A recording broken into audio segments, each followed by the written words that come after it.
வீட்ல எல்லாம் ஷாக் மேல ஷாக் குடுத்துட்ருக்காங்க. ஒரு பக்கம் கனி அக்கா சாண்ட்ரா கிட்ட இனிமேலாச்சும் உங்க கிட்ஸ் மேல சத்தியம் பண்ணாம இருங்க. நீங்க பண்றதெல்லாம் உங்க கிட்ஸ் பார்க்க மாட்டாங்களா? நீங்க பேசுற வேர்ட்ஸ் எல்லாம் கிட்ஸ் கேட்க மாட்டாங்களான்னு கேட்டுட்டு இருக்காங்க.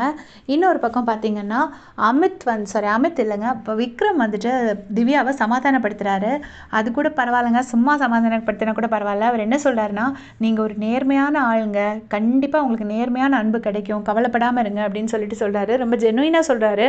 உடனே திவ்யா சொல்றாங்க, "ஆமா நான் நேர்மையான ஆள் தான். வெளியிலயும் எனக்கு இதான் பிரச்சனை. ரொம்ப ஜெனுயினா இருக்கிறனாலயோ என்னவோ தெரியல, எனக்கு கரெக்டான ஆட்கள் கிடைக்காமலே போயிடுச்சு" அப்படின்னு சொல்லிட்டு வருத்தப்பட்டுட்டு இருக்காங்க. அப்ப விக்ரம் வந்து அவர் வாயாலேயே ஒரு டைம்ல ஒரு கோவத்துல ஃப்ராடுங்கிற வார்த்தை யூஸ் பண்ணியிருந்தாரு.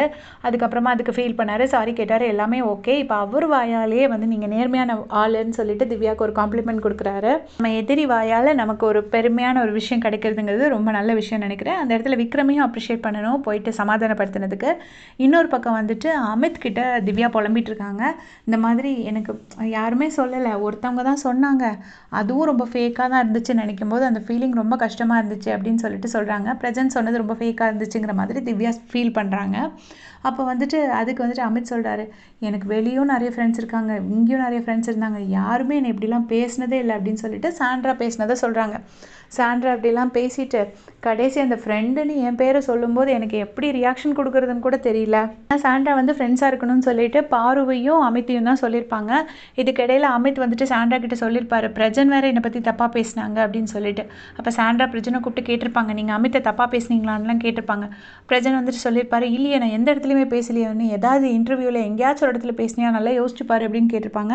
இல்லை அப்படின்னு சொல்லியிருப்பாரு.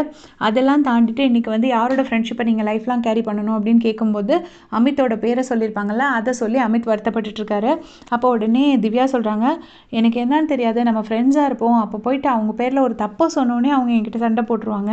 அப்போது ஒருத்தரை நீங்கள் எப்படி இருந்தாலும் அதை அக்செப்ட் பண்ணிக்கணுமா? தப்பை சொன்னால் அந்த ஃப்ரெண்ட்ஷிப் போயிடும்னா அது என்ன மாதிரி ஒரு ஃப்ரெண்ட்ஷிப்பு? அப்போ இது யூஸே இல்லையே அப்படிங்கிற மாதிரி திவ்யா வந்து ஃபீல் பண்ணிகிட்ருக்காங்க. பட் அப்படி தான் எல்லா இடத்துலையுமே இருக்கும். அதை அவங்க புரிஞ்சுக்க தான் வேணும். ஏன்னா எல்லாருமே ஏதோ ஒரு இடத்துல அட்ஜஸ்ட் பண்ணி தான் அந்த ஃப்ரெண்ட்ஷிப்பை கண்டினியூ பண்ணி கொண்டு போவாங்க. ஸோ இதை பற்றி உங்களுடைய கமெண்ட்ஸை சொல்லுங்கள். தேங்க்ஸ் ஃபார் வாட்சிங்.